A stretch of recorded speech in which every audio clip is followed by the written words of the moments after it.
Hi, this is Dodger, and you're watching my show. So last night we all sat on the couch together, we experienced the StarCraft 2 finals. It was very intense. We had our rad NVIDIA boomsticks. And of course, in true fashion, I was the only one who was rooting for July. July fighting! Wanted him to win so bad, but he just got slayed. It was really sad.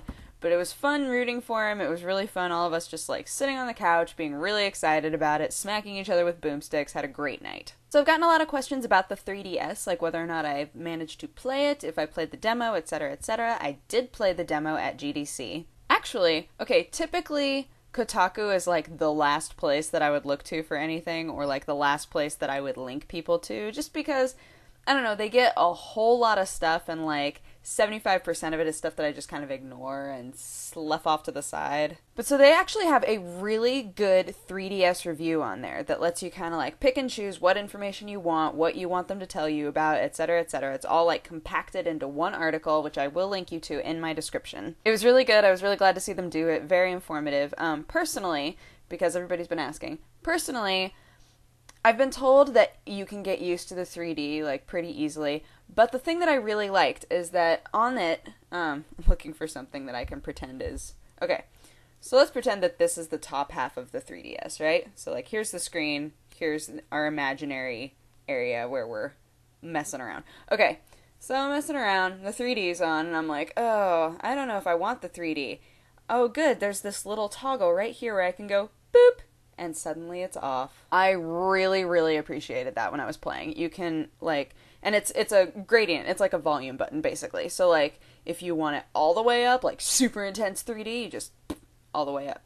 If you need to dial it back down a little bit, it's a really nice, easy way to do it.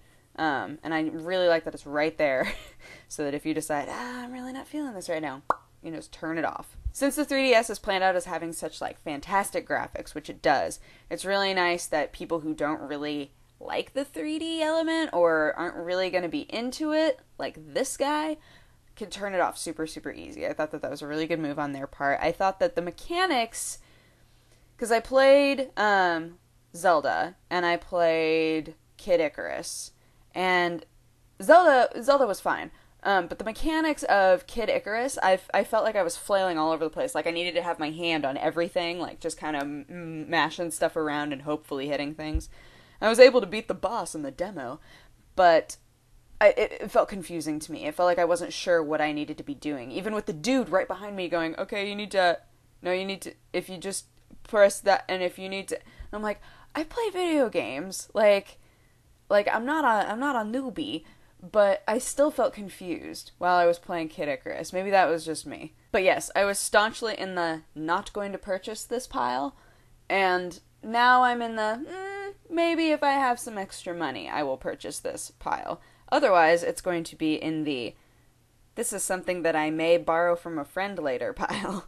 Again, if you would like to see that Kotaku article, I will be linking it in the description so that you can read it. I would make it an annotation, but half the time the annotations just disappear after I make them. And also, you can't link to things that aren't YouTube through annotations. Found that out.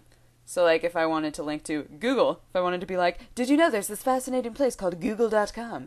Click on this annotation. It wouldn't take you anywhere. Oops. Single tear. So I have never looked at software tracking charts before, and they are my new favorite thing ever. I was really interested to see what games are projected to be the best sellers when they come out.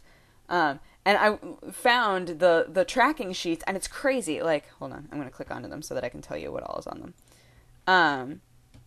So it shows you US rank, UK rank, and then the name of it, what platform it's on, which means that like Mortal Kombat's on here twice because there's the 360 version and the PS3 version.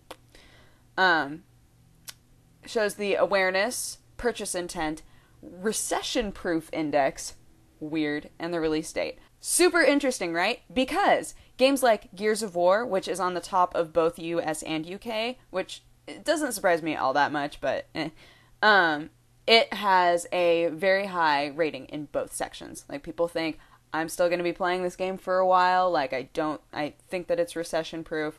Also, I'm planning on buying it. And I'm aware of its existence if we wanted to include all three. Games like Mortal Kombat have a high purchase intent, but the recession-proof rating is really low, which says to me that people are planning on buying it, but aren't really sure whether or not it's going to be a good game, which is a little bit sad. Maybe not even a good game, because, let's be honest, the Mortal Kombat games that have come out for a while now are hard to play. There were so many that were really easy to play, super simple, and then they started adding all of these elements that are necessary because all of the fighting games are competing against each other and they want to make sure that they're all on top in terms of technology. But there were so many games where you would wind up spending so much time trying to figure out how to play the game that it was confusing and it was frustrating. I remember my brother and I getting Mortal Kombat games and being like, I'm just gonna play SSX Tricky instead. Now here's the third one that I thought was super funny, is that Skyward Sword has about the same amount as Mortal Kombat and Gears of War in terms of purchase intent and awareness, but the recession-proof index is through the roof. People are like, yeah, I'm gonna buy it, and no, it's not going anywhere. Something else, okay, just really quick, sorry. Something else about these tracking charts before I move on to my final point is that it's really interesting to see the US tracking chart versus the UK tracking chart, because in the US, it's Gears of War, Mortal Kombat, and Uncharted 3. Now, Uncharted 3 was apparently really low on this list, but then their gameplay footage came out, and now a bunch of people are like, ooh. In the UK, it's Gears of War, Uncharted 3, and Arkham City, which I think it's really interesting that the UK is more excited about Arkham City than we are, apparently. Also, Elder Scrolls is really low on both lists. Whatever, tracking charts. The guy came up to me at PAX and was like, hey, just wanted to let you know about this thing. Maybe you would want to talk about it on your show. Just throwing it out there. Would love it if you talked about it.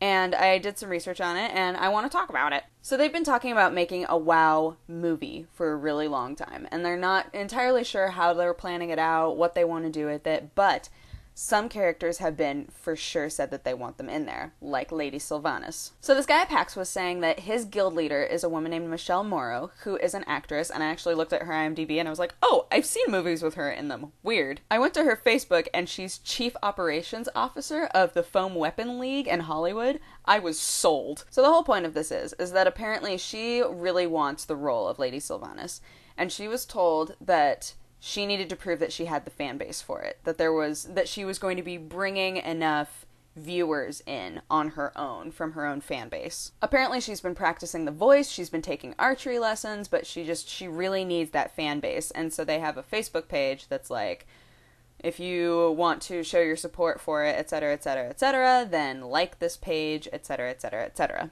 Now, if this is true, and she is a guild leader, and she's been going through all of this stuff, going through the motions, and really needs to show this fan base on Facebook, I think that it would be rad if Lady Sylvanas was actually played by a gamer. Now, again, I don't know how legit this is, but the more that I look at this stuff and, like, watching her acting reel and stuff, she's been in a bunch of horror stuff, which is just awesome and hilarious to me.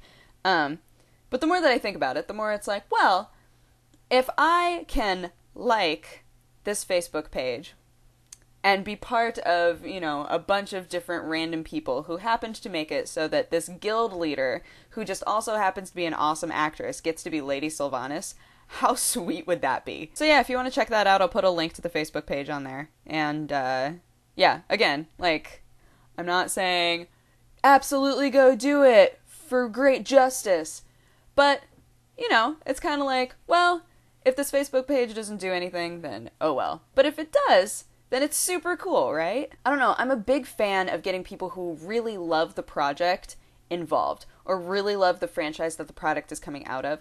Like when people make a movie out of a video game or a movie out of a book, and you can tell that they don't really have a whole lot of reverence for the original art. I think it's worth it to show a little bit of support for our fellow geeks. Just for fun. So that's my show today. Thank you so much for watching. If you have a positive or negative response to anything that I said today, you should go ahead and leave it as a comment or a video response, because I find them hilarious and wonderful to read. And if you would like to have coffee with me, you can go ahead and click here. But otherwise, I will talk to you guys again soon. Okay. Bye-bye.